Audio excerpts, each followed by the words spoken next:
The Brisbane Lions were magnificent, it must be said, on Friday night. They looked in all sorts of trouble. They gave up a 28-point lead. They had players out. Danaher late withdrawal with family reasons. McInerney, of course, was out. They lost faith in Lions towards the back end of the year. They've added some pace and flair. Ford gave them something tall, but Wilmot in particular, and Robertson got first crack in the midfield. So yeah, I thought they were really bold, Hutchie. So they come into a final series and they're just not there and they're good enough. They get belted by Melbourne in round 23. Jarrod Lyons was left out. He had a sore groin, but he also played VFL, so they've left him out. Wilmot comes in from a pace perspective. Robertson comes in, and then they lose McInerney in the first few minutes. That didn't worry them. Danaher, that didn't worry them. So the real selection dilemma this week is what they do, because they do play better as a smaller team, Hutch, with greater speed on the ball. So that's what Chris Fagan's got to deal with and how he uses the interchange this week. Well, certainly it worked really well against Melbourne. Kane, do you think Jarrod Berry's in trouble, or do you think he gets off? Well, he's in a bit of trouble because he got the week. I think there's a case to be made that Clayton Oliver's 100 kilograms and he's got his forearm in his throat and he's doing everything he can to get him off. I don't think there's any intent to eye gouge there. And I actually think Clayton Oliver did him a real disservice by dobbing him in as aggressively as he did to the umpire. We might take a look at that vision now where Clayton Oliver's upset, and you can understand it, but to repeatedly go and say to the umpire, he eye gouged me, he was fine. There was no damage to the eye. So I actually thought, as a result of Clayton Oliver doing that, they had to suspend Jarrod Berry, and I do hope he gets off. I bet he gets off. Craig, a couple of brilliant moves, including the Jarrod Berry move onto Clayton Oliver.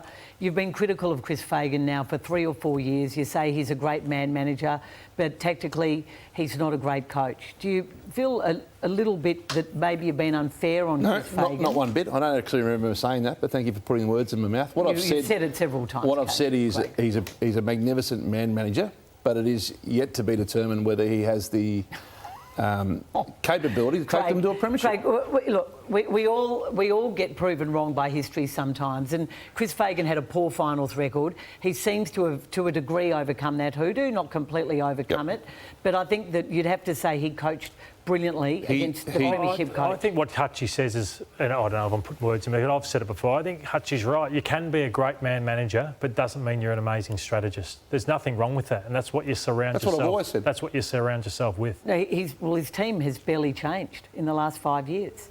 I think he's made 1 or 2 changes at most. He's stuck with his team. But how have they gone? But they haven't quite been. They haven't won it yet. Well, this preliminary final a win though? Do you think with their list?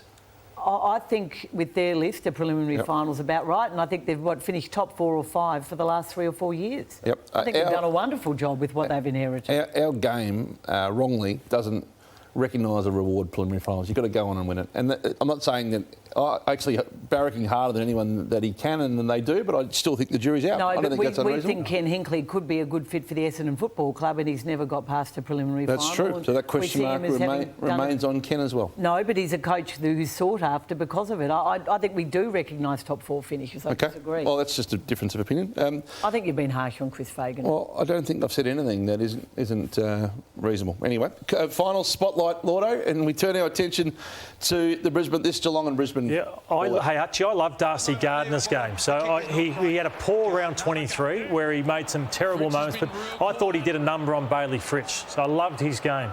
But he's going to have to play on Jeremy Cameron. So that's why I've got the final spotlight on him. I think that Harris Andrews goes to Tom Hawkins, and he is the matchup for Jeremy Cameron. So it's the biggest job in football, and that's why I've got him in the final spotlight on the MCG. Does O'Connor go to Neil, or are they even more daring and try Blixarves unconventionally, Kane? Yeah, there's the history there, isn't there, between those two? But I just think they're so settled with their lineup. O'Connor's been the sub, so I'd love to see Blixarves go to him. Hutchie, I think he'd really trouble Lachie Neale with his size and also his endurance. Like, Brayshaw couldn't go with Lachie Neale in the second half. They had to drop that tag. Blixarves is the best runner in the game, and he's got the size to monster him at stoppage. It won't be a flat-out tag, we know that, and Blixarves will have to do some ruck work, there's no doubt about that. But I think that would be a terrific matchup, and I reckon that's the way Chris Scott will go. Chris Scott famously left out Reece Stanley in a final before. It doesn't look like he'll do that this week, albeit Segler in the background and Blixarves finished the game. What do you reckon will happen here, Kane? Yeah, well, this is the spotlight for me. I just thought I haven't seen him play this poorly for a long time in that first final against Collingwood. So whilst what you say is probably correct, Hutchie, and I think he'll probably back him in again, I think he'll agonise over this decision. because Segler's been good when he has played, and it hasn't been a lot, we know that, but he was recruited to the club for a reason, and Stanley wasn't physical enough, and he was found out on the big stage. So that will be one that I think they'll take some time to work through in match committee. I suspect they'll land with Stanley, but he'd want to play better.